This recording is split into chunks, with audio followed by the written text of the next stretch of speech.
सास जैसा पति। कई औरतों की ख्वाहिश होती है कि वो सिर्फ अपने पति के साथ रहे, क्योंकि सास की झिक झिक किसे पसंद है।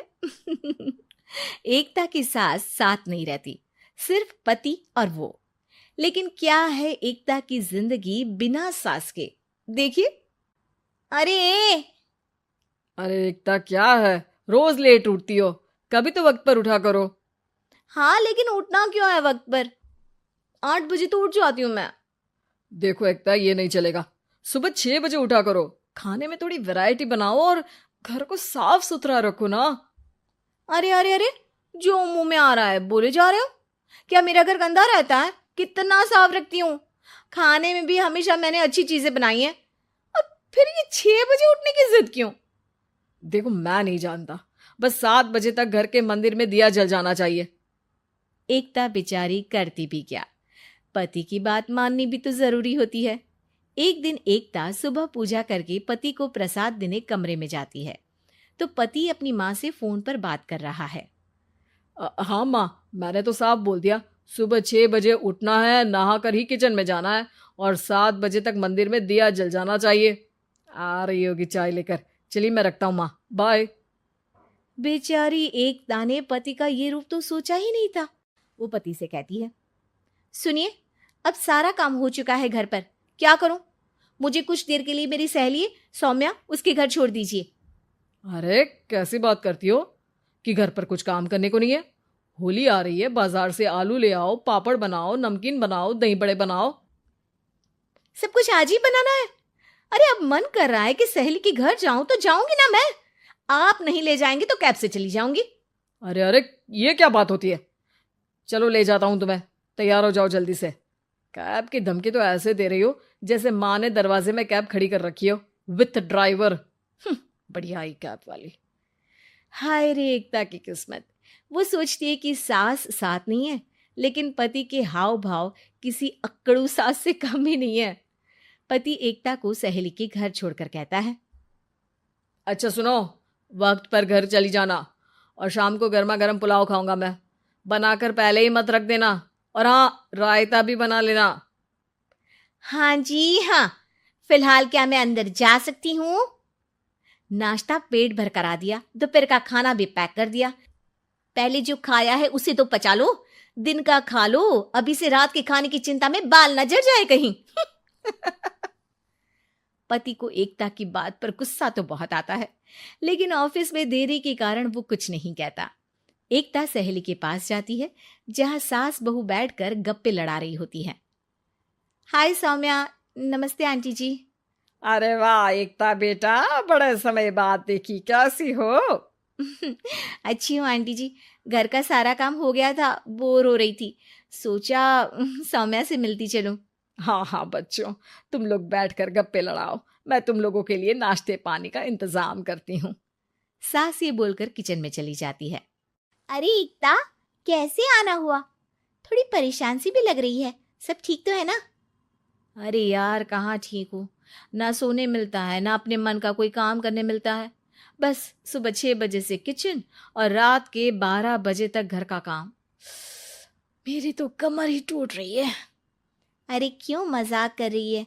तेरे तो मजे हैं, अकेली रहती है पति के साथ, न कोई सास न ससुर, न आस पड़ोस से मतलब। हम लोगों की सोच, जॉइंट फैमिली है, कितनी परेशानी होती है। अरे रहने देना, वो तो दिख रहा है कि कितनी परेशान है तू। सास किचन का काम कर रही है और तू सहेली से गप्पे। ऐसा कहाँ होता है यार। हाँ वैसे तू बोल तो सही रही है। सुबह थोड़ा सा भी लेट हो जाए ना उठने में, तो मम्मी जी किचन संभाल लेती है। पति तो जाते वक्त उठाते हैं कभी कभी मुझे। पर मेरी छोड़, तू बता, सास साथ रहने आ गई है क्या, जो सुबह 6 बजे उठना पड़ता है? पति तो तेरा 10 बजे ऑफिस जाता है। 4 घंटा खाना बनाने में लग जाता है क्या तुझे एक लोगों का?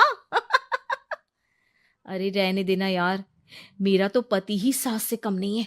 सारा दिन का ड्रामा, अरे बातें सुनाना, बोलियां बोलना, कोसना, क्या क्या नहीं आता है उसे। यार मैं तो हैरान होती हूँ कभी कभी कि ये सास की आत्मा तो नहीं आ जाती ना इसमें।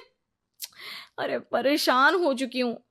इतना ही नहीं, वो तो अपनी माँ से मेरी चुगली भी करता है। समझ गई। मतलब तेरे पति की गाड़ी चल यहाँ रही है, लेकिन रिमोट तेरी सास के पास ही है। अरे अब जो समझ, रिमोट है या कंट्रोल है, बस मेरा तो मुश्किल हो रहा है यहाँ रहना। सोच रही हूँ 2-4 महीने के लिए मायके चली जाऊं। क्या करेगी? 2-4-10 महीने बाद तो आना ही है ना यहाँ पर। तो क्या करूं, तलाक दे दूं क्या? अरे ये कोई सोल्यूशन नहीं है। तू अपने पति को सुधार भी तो सकती है। कैसे कैसे सुधारूं? सौम्या उसके कान में कुछ कहती है, जिसे सुन एकता खुश हो जाती है। अगले रोज, हाय रे, मेरी तो टांगे ही नहीं चल रही है। हाय हाय हाय, बहुत दर्द हो रहा है भगवान। अरे क्या हुआ एकता, रुको मैं माँ से पूछता हूँ। लेकिन पति जैसे ही माँ से बात करके एकता के पास आता है। क्या नौटंकी है ये, क्यों रो रही हो? अरे कोशिश करो ना उठने की। ये काम से बचने के लिए जो नाटक है ना, बंद कर दो, वरना माँ आ जाएगी यहाँ पर। एकता की तो मानो मन मुराद पूरी हो गई। अरे हाँ हाँ, तो बुला लो ना उन्हें, जल्दी से बुला लो। मैं 4-5 दिनों के लिए आराम करना चाहती हूँ, चल तो सकती नहीं हूँ। खाना पीना कैसे होगा? अब क्या था, सासू माँ आ जाती है एकता के घर। सासू माँ, मुझे ये हमेशा बताते हैं कि आप कितनी हार्ड वर्किंग है। बस अब अगले 15 दिनों तक मैं आपको देखूंगी और आपकी जैसी ही बनूंगी। ये बता रहे थे कि आप 5 बजे सुबह उठ जाती हैं और अरे बेटा, कुछ ज्यादा ही नहीं बता दिया तूने। अब नहीं माँ, मैं चाहता हूं कि ये आपकी तरह तौर तरीके सीखे, जैसा आप मुझे बताती है ना। मैं तो हमेशा हॉस्टल में रहा, कभी देखा भी नहीं आपको, लेकिन मैं चाहता हूं कि एकता पूरी आपकी कॉपी बने, घर गृहस्थी आप ही की तरह संभाले। हैं? हाँ हाँ। तो अब माँ जी यही है, तो क्यों ना कल से शुरू। लेकिन अगले दिन सास 9 बजे सोकर उठती है। बेचारा बेटा बाहर से खाना मंगा कर खाता है। शाम को घर आता है तो सारा घर बिखरा रहता है। अरे माँ, ये घर इतना बिखरा क्यों है? अरे वो बेटा, आज वक्त ही नहीं मिला किचन से। सुबह का नाश्ता, दिन का खाना, अब रात को तो मेरा मन ही नहीं है कुछ बनाने का, तो बाहर से ही ले आ, या दिन का जो खाना बचा है ना वही खा लेना। ओ माँ, इससे अच्छा तो एकता कर रखती है। भले ही आराम आराम से काम करती है, लेकिन आज तक मुझे बासी खाना नहीं खिलाया। खुद तो तुम 9 बजे उठी हो, वो तो फिर भी 8 बजे उठती थी। अरे बेटा, मेरे बस की नहीं है 8 बजे उठना, वो तो ना मैं झूठ बोल रही थी। मैं तो चली अपने घर। अरे कम से कम तेरे पापा मुझे सुबह की चाय खुद तो बना कर देते हैं ना। ना जी ना, मुझे नहीं रहना अपने बेटे के पास। ये बोलकर सासू माँ चली जाती है अपने घर और एकता की लाइफ फिर से सेट हो जाती है बहुत अच्छी तरह।